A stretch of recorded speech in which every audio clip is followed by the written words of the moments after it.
ஒரு ஒரு பெருக்கு தொடர் வரிசையில் இரண்டாவது உறுப்பு √6 மற்றும் ஆறாவது உறுப்பு 9 × 6 எனில் அத்தொடர் வரிசையை காண்க. 9 × √6 எனில் அத்தொடர் வரிசையை காண்க. என்ன தொடர் வரிசை? பெருக்கு தொடர் வரிசையில பொது வடிவம் நான் சொல்லுங்க. ஜிபி பெருக்கு தொடர் வரிசை ஜியோமெட்ரிக் ப்ரோக்ரஷன். கூட்டு தொடர் வரிசை சொன்னா ஏபி சொல்லுமா? கூட்டு தொடர் வரிசை நீட்டா எடுத்துறதா. இதெல்லாம் பெருக்கு தொடர் வரிசை பொது வடிவம் மாதிரி a,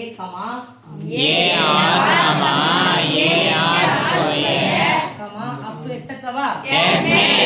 என்பது முதல் r என்பது பொது விகிதம். இப்போ என்ன சொன்னாங்க? என்னாவது உறுப்பு இரண்டாவது உறுப்பு இரண்டாவது உறுப்பு யாரு? ரைட் தானா? அப்போ t 2 equal to a × ஆறாவது உறுப்பு t r equal to போட்டுனே போனீங்களா பாருங்க. ar3, ar⁴, ar⁵,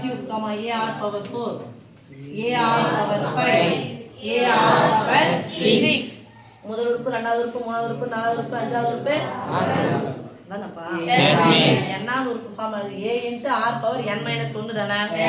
அவ்வளவுதான். ஆறாவது உறுப்பு a × r⁻5. இத கொடுத்துட்டாங்க. இரண்டாவது உறுப்பு என்னன்னு கொடுத்திருக்காங்கன்னா √6. ஆறாவது உறுப்பு என்னன்னு கொடுத்திருக்காங்கன்னா 9 × √6. இப்போ என்ன பண்ண போறேன்? பெருக்கு தொடர் வரிசைன்னு சொன்னா வகுத்துடுங்க. கூட்டு தொடர் வரிசைன்னு சொன்னா இப்ப பெருக்கு தொடர் வரிசை யாரால வகுக்க போறோம்? a × r⁻5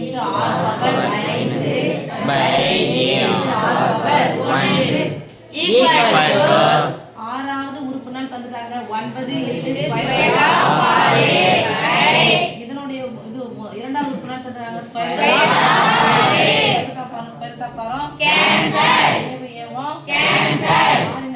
கழிச்சலாமா? என்பது தொடர் கழித்தலின் சுருக்கம். 6 அடுக்கு என்ன வந்துச்சு? 4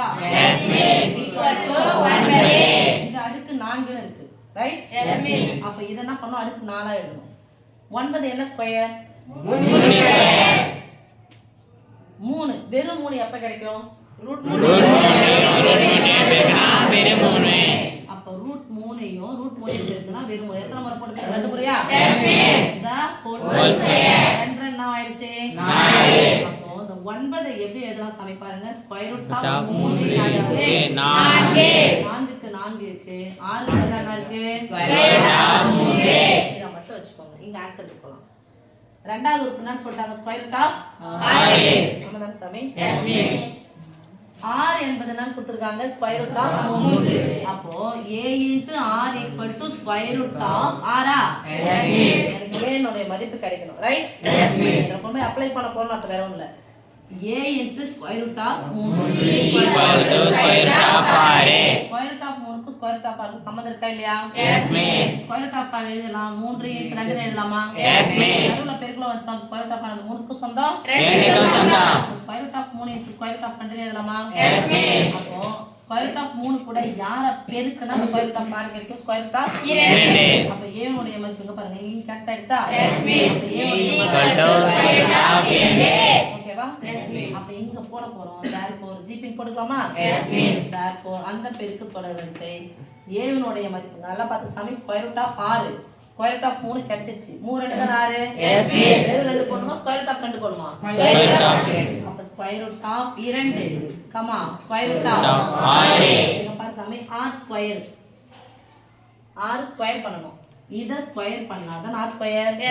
ஸ்கொயர் கேன்சல். வெறும் 3 இருக்குமா? வெறும் 3 கூட √2 பெருக்கணும். மொத்த உறுப்புகள் கிடையாது. மொத்த உறுப்பே கிடையாது. மொத்த உறுப்பு இல்லனா கீழ தூக்கி வந்து முன்னாடி போடுங்க. 3 ஓகே சாமி? சொல்ல புரியுதா? இங்க இருந்தே போங்க. நீங்க ஃபார்முலா வடிவத்துல போனீங்களா அதுக்கும் ஒரு மார்க்லாம் கிடைக்கும். ஆனா இந்த பெருக்கு தொடர் வரிசை கேக்குறாங்கன்னா இங்க இருந்தே நீங்க எடுத்துட்டு போனீங்கன்னா உங்களுக்கு ஆன்சர் கிடைக்கும். சரியாமா?